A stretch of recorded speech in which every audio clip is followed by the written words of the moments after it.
Well, welcome back, everyone. You know, there's always updates within the health department, and here to help us understand everything is Brandon Fischer from the Allen County Health Department. Welcome, Brandon. Well, thank you for having me. All right, so let's talk about this past year, first of all. Let's start there. What have we done?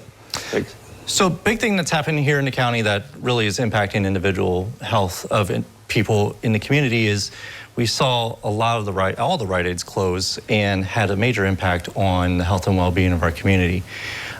Statistics that we got from the Ohio Department of Health looked at about 4,000 flu shots that are being missed out on in those pharmacies closing. So as an agency, we've tried to get out into the community and offer more flu shot clinics and COVID shot clinics, as well as other vaccines out into the community to try to make up that difference, but then also coordinate with our healthcare partners to make sure that we're getting those shots out to individuals who want to get those flu shots, have those updated vaccines to keep them healthy as we start to see an increase in respiratory viruses throughout the year. Yeah, that was a big bang in the community when all the Rite Aids closed. So I know that a lot of the mom and pop pharmacies they kind of took on a large amount of people that came through, such as there's one in Spencerville. So I was talking to them, and you know, people come from all around now, so it's definitely different. But so looking towards the future, we got a lot of good things hopefully in the future to look forward to. Yeah, we got some good things to look forward to in the future. So 2025 is going to continue a rollout of a new electronic medical record system that we have as an agency. So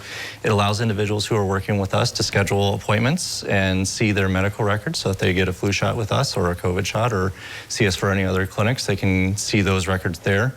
We're also going to see an update to our vital record system to allow people to get birth and death certificates.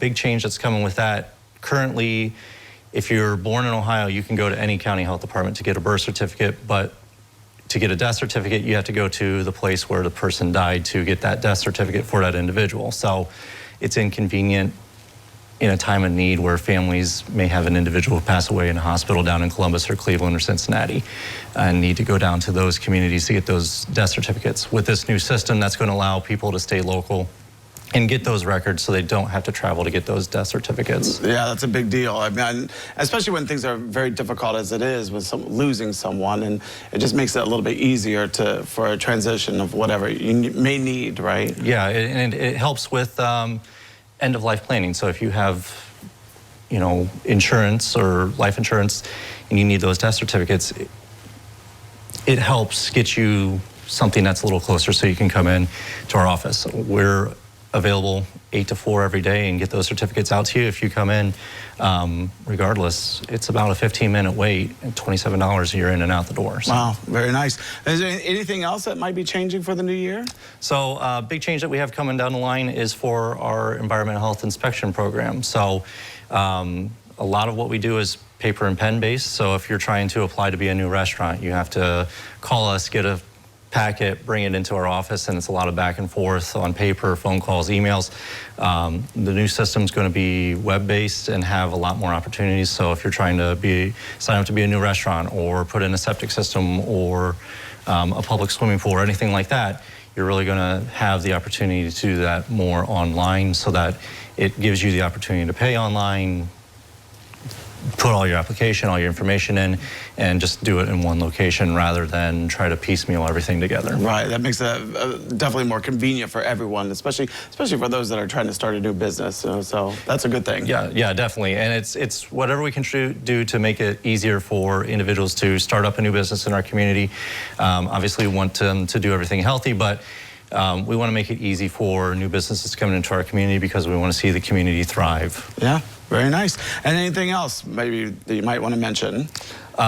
We just continue to see increased demand for our services through our WIC program. So it's for low-income women, infant, and children who have a need for food, formula, any other needs.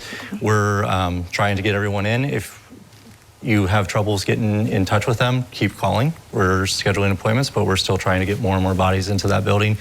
We've seen our caseload increase just like across the state, just due to the need and due to increasing cost of goods. So whatever we can do to try to help the families get from where they're struggling to where they're thriving is always a goal of the health department. All right, well, Brandon, thank you for coming in, sharing all your information as always. Appreciate it very much. Well, thank you for having me again. All right, well, don't go away because we have Board Meeting Return.